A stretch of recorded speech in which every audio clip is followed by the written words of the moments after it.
Welcome to another edition of Cheers to Careers. I'm Steve Ridinghouse, the Career Outreach Coordinator at the School of Journalism and Mass Communications at KU. Hello and welcome to another episode to Cheers to Careers. I'm Steve Ridinghouse, the Career and Outreach Coordinator for the KU School of Journalism and Mass Communications. Today we are joined by Suzanne Miller, President and Founder of SPM Communications. Welcome, Suzanne.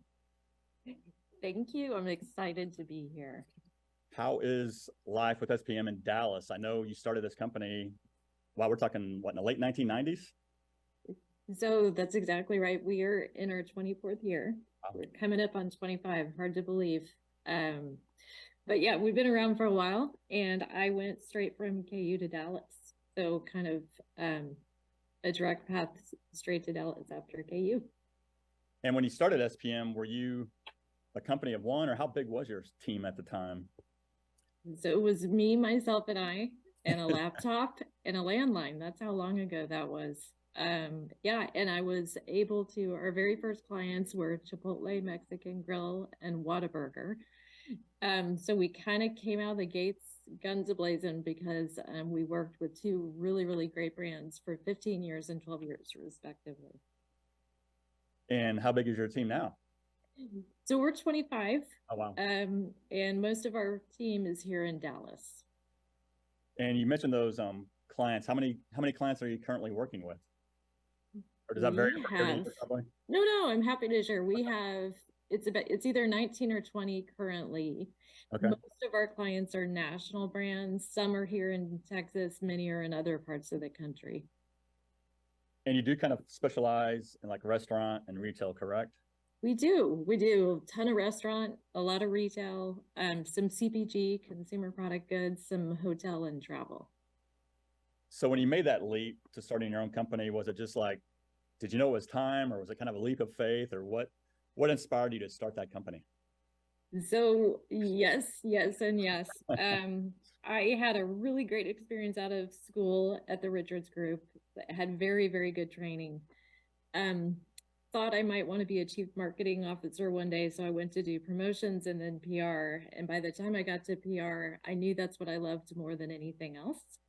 The culture was great until it was terrible, and that was kind of what prompted me to start SPM. So you probably felt like you learned some things along the way that, hey, I'm not going to do it that way, because I know you're a big believer in the I always get a kick out of the no jerk policy. Right.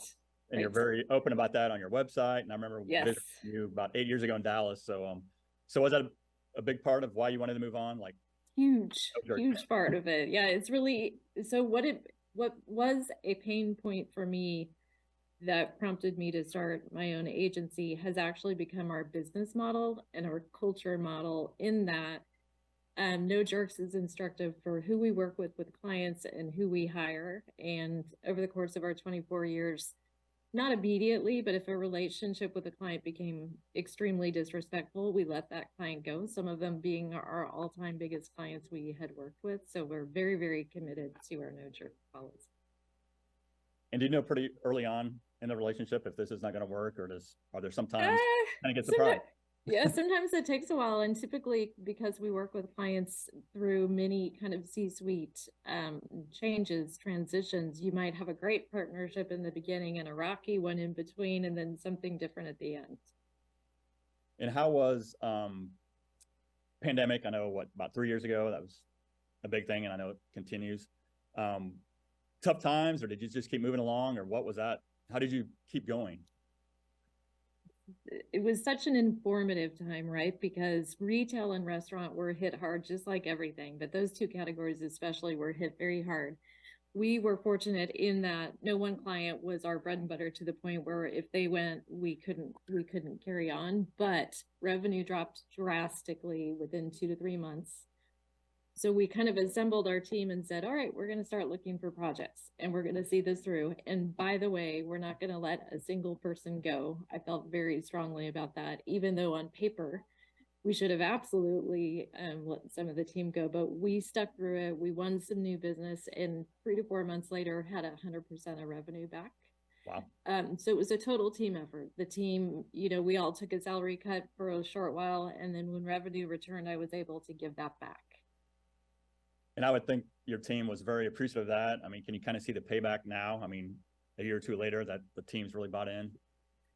For sure. I think depending on where people are in their careers, some really, really understand what kind of a commitment that was to the team. And those are the people who've been here for 7 years, 10 years, 20 years, who appreciate that when we say people first, we really mean it.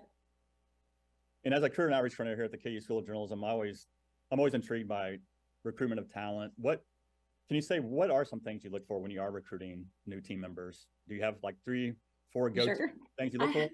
Yeah, we have a lot. So I'll talk about Molly Landau, who is an employee here and a KU alum. She represents what we're looking for, honestly. She is extremely hardworking, humble, self-starter. She's going to see something through to the end. She's going to understand the reason for the things she's doing. She's not afraid to ask a question. And she kind of represents what we look for someone who's first getting a start in PR. Okay. And another thing I've noticed, we actually got on our job board, you've created an apprenticeship program, which I find intriguing too. It sounds like it's kind of a fully immersed. Yes. You're going to spend some quality time with us. I mean, what was the inspiration for starting that program? So I think what people often experience at an agency like ours or a bigger agency is if you're an intern, if you're an apprentice, you maybe don't do more than 5, 6 things in the course of your internship or apprenticeship. And we really wanted to change that and have somebody come out of that 3 months later and say, I did everything this agency does for a living at some level. I either executed from beginning to end, or I got to shadow somebody or something, so that by the time they're done, they have an understanding of what it would be like to work here, if it's the career for them, etc. And do you know how long have you had that program in place? So the apprenticeship has been in place maybe a little over a year. Prior to that, it was an internship program. Right. But because we're teaching people to kind of, or setting them up for their first step in their career, we felt like apprenticeship was a better way to go. Okay. And I know you're a big believer in like developing DEI program, you know, diversity, equity, and inclusion. Can you talk about how that's really taken off in recent years? Because I know that's talked about a lot here at KU. Sure. So it's something that has been a part of the agency and our culture since the very beginning, but of course, a couple of years ago, put it to the forefront for this agency and many, many companies. And because we consult many of our clients currently on DE&I initiatives, it was a great moment to step up and do more. So we now have a program that works across the agency instead of sitting with 1 or 2 people. It's across the agency and it's a part of our regular programming. When we get together as a team, that's a dedicated part of what we're doing, whether it's a speaker going out to see something for the first time or whatever. And then it's part of our hiring initiative. And it is part of kind of the metrics we set for the agency. Did we set the goals and meet the goals that we wanted to be very, very true to DE&I? And I noticed you've been recognized as a top place to work. I would imagine DEI has a role in that. For sure. For sure. I think you cannot really be out in this world and do things the right way. Like, to be no jerks and to be people first is to be inclusive, is to be equitable. And so that's a big part of it. And as you know, starting your own company, I know it takes a lot of time throughout the years. I mean, how have you been able to manage like your work-life balance? Has that really evolved over time? I mean, at first where it's like working around the clock and you kind of learn like, I can't do this forever. How you manage that work-life balance? In the beginning, it was probably 15-hour days, 12-hour days. We have a 24-hour media line and crisis line because we have so many clients. You know, Whataburger was operating 24 hours a day, every day of the week. And so there's a picture of me from a party sitting in a bathroom trying to take a phone call, you know, at midnight or whatever it was. So it used to be, it was me all the time. And now with a team of 25, it's much more manageable. It's a super smart team. And it makes it so that I can stay involved strategically, but maybe not taking every phone call. So you were the 24-hour. I was. Okay. I was. And kind of take me back a little bit to your time at KU, because you're originally from Omaha, correct? Right. And what? That's right. What brought you to KU? Did you have a KU connection, or what pulled you into Lawrence, Kansas?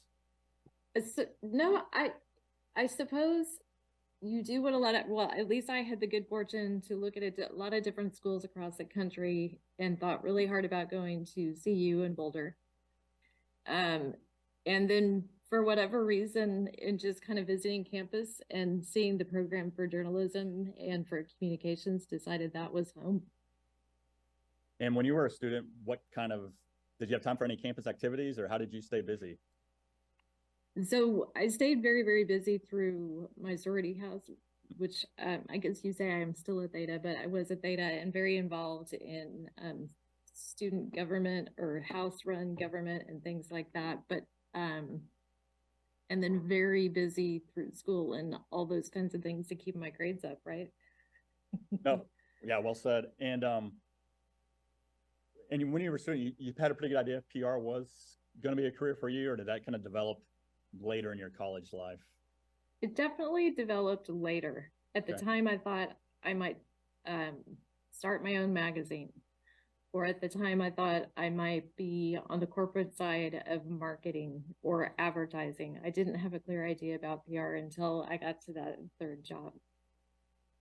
And those early jobs before you started your own company, how did you know it was kind of time to move on? Did you kind of reach that plateau? Or I know we've talked about the no jerks policy and it's time to move on. I mean, was there certain things you looked for in a job before you moved on? If that makes sense. It does. For me, I was driven by the idea that I needed certain kinds of experience within kind of communications and marketing, and I didn't have those yet. So I did a lot of great things at the Richards Group. It was on, the advertising side and account service. I got to understand how you buy and plan for media. I got to see how you did production for print way back when. And so really well-rounded experience there. But because I thought I would be at CMO one day, knew I had to go do the other things. And Suzanne, we're, I guess, just a couple of weeks, less than 2 weeks away from graduation. Do you have any advice you would share with either journalism grads or just grads in general about, how to be prepared for life after KU? Sure. It's easy.